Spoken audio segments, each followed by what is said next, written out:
Hi class, so this week we're going to talk about grant proposals. So by the end of this presentation, you should be able to list and describe the sections of a research proposals, and you will be able to list and describe the hallmarks of a successful grant proposal.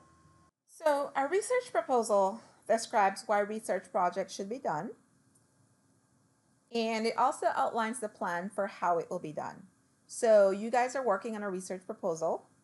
It's basically describing why something should be done as well as your plan on how you're going to do it. It is written for a specific purpose, and it also often has a specific audience.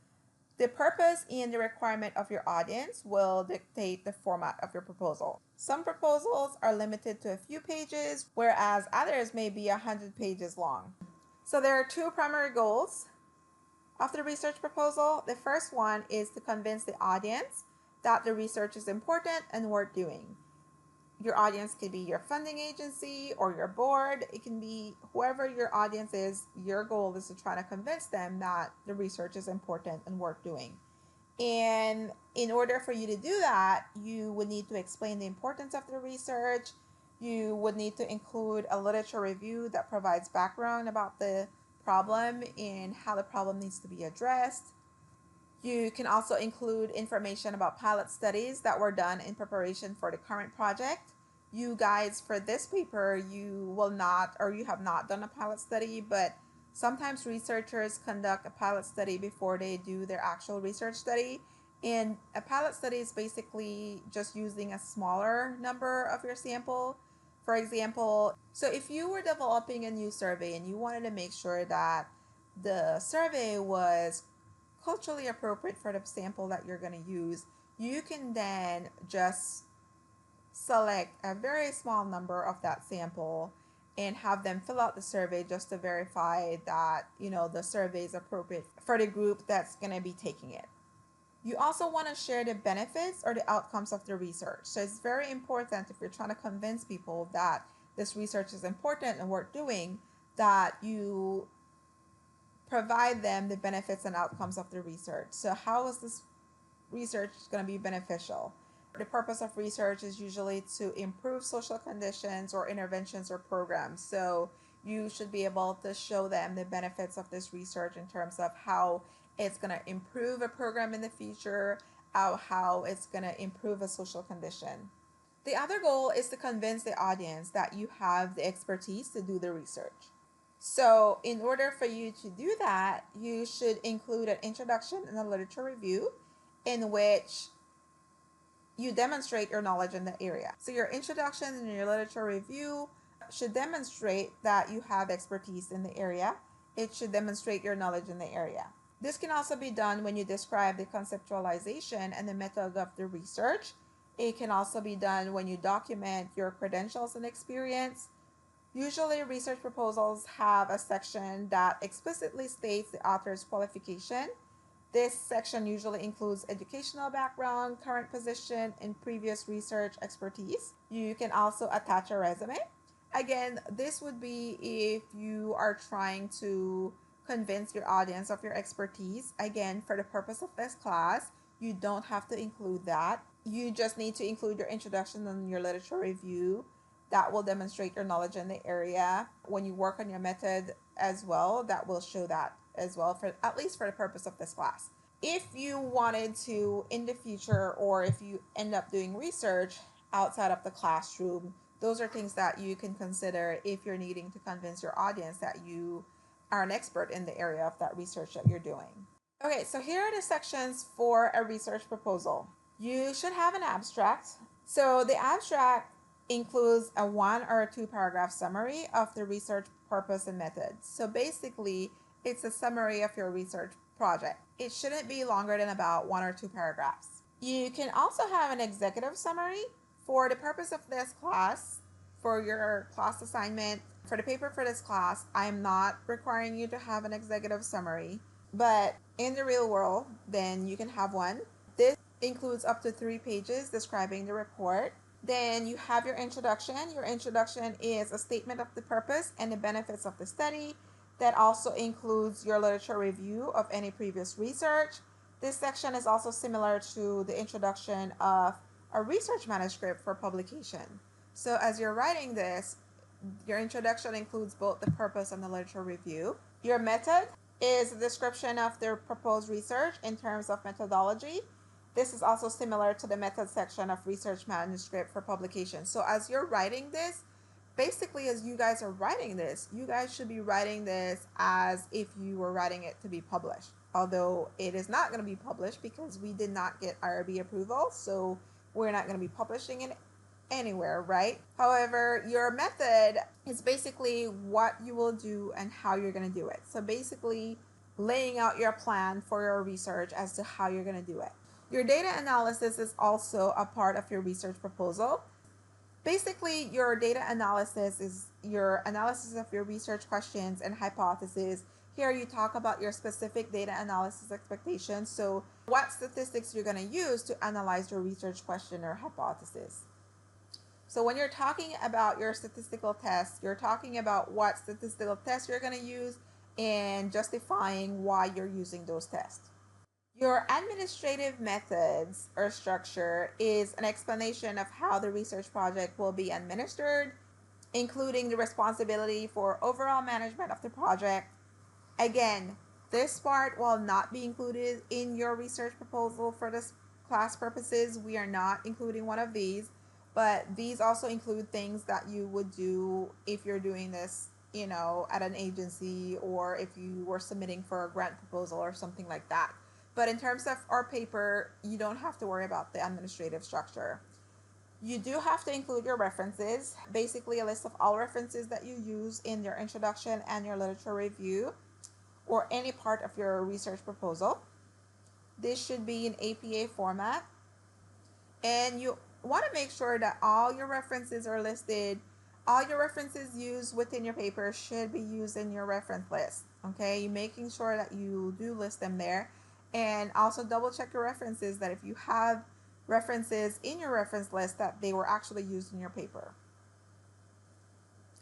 And then finally, supporting documents. So supporting documents may be different depending on what you're using them for. So in terms of your paper for this class, we will have your supporting documents are going to be your RB form that you fill out. It's not going to be approval because we will not send it in, but you will have your RB form. You will also have your consent form as a supporting document. You'll also have your survey will be also attached, and any recruiting documents that you may use. So if you use a recruiting letter, or if you're planning on using a recruiting poster or something, that also needs to be included here. So in terms of doing a research proposal for whether you're doing it for an agency or a grant or anything like that, you will need your letters of support. You would need to show evidence of need.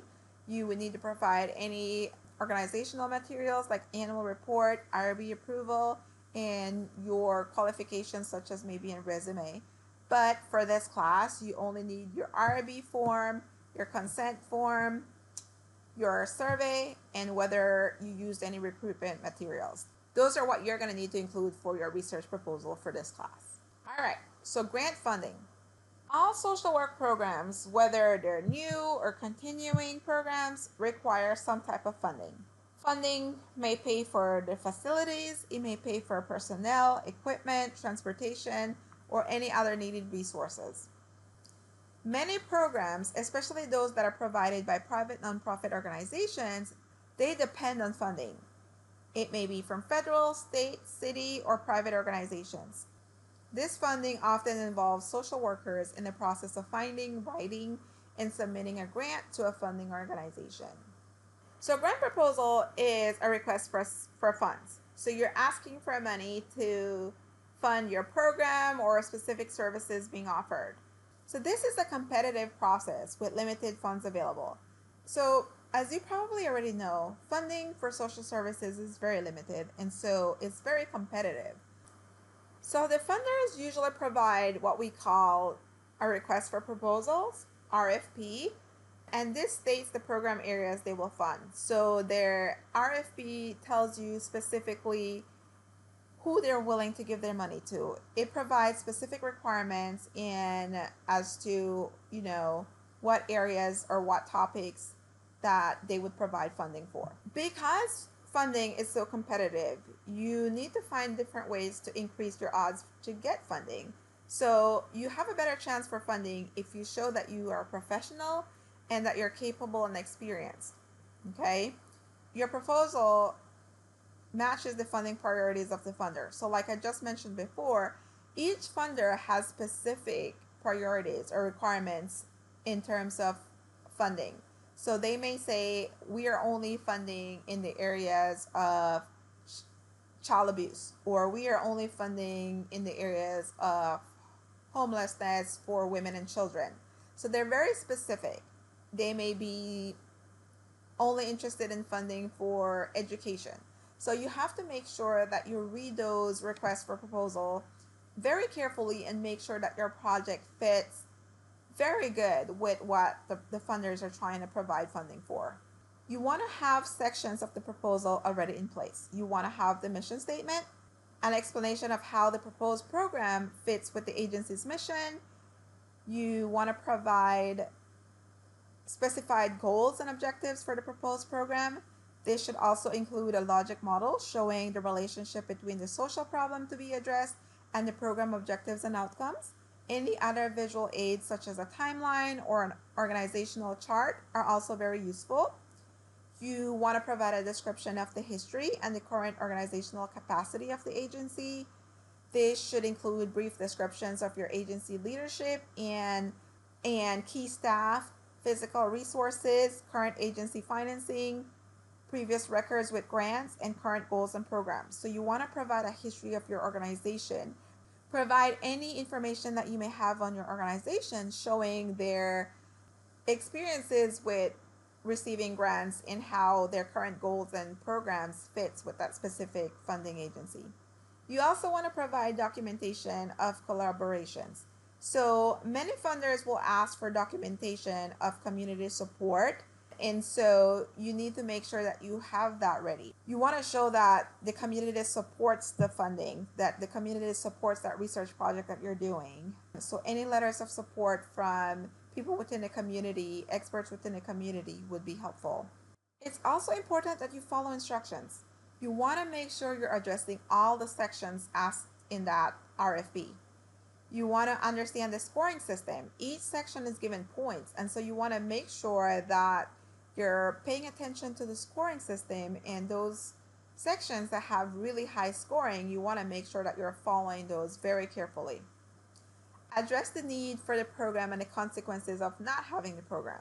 So you want to make sure that you're addressing, or you're in your grant application, that you're clearly stating what would happen, without the program and what would happen with the program. So getting them to see how bad it would be to not have the program and how beneficial it would be if they did have the program. Include a detailed budget. So funders will want to understand your expenditures related to your proposed program and the rationale for those expenses. So make sure your budget is detailed. So your budget should include both your direct costs, which includes salary, equipment, transportation. You also want to include indirect costs, which can be the cost of administering the grant. And the budget should only include costs that are allowed by the funder. So the funder will have specific requirements, but they'll tell you what they will cover in their funding. And so whenever you make your budget, make sure your budget fits what they're asking for. So if they said that they will only fund certain things, make sure only those things are included in your budget as to what you're asking them for. You also want to include an evaluation plan.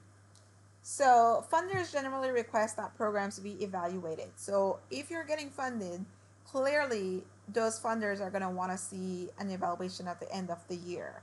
And so you need to provide a plan on how you're going to evaluate the program. You also want to include a plan on how you're going to share results. So funders generally favor programs that plan to share the results of their project. So funders like to see that you're willing to share your study results. And so make sure you have a plan for that. Make sure you include how you're going to share those results and who you're going to share those results with. Get feedback before submitting the grant.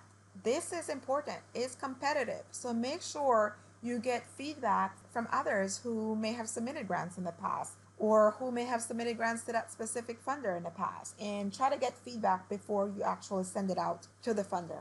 So this is it for research proposal and grant funding or grant writing. I know it's just in terms of the grant, it's not very detailed.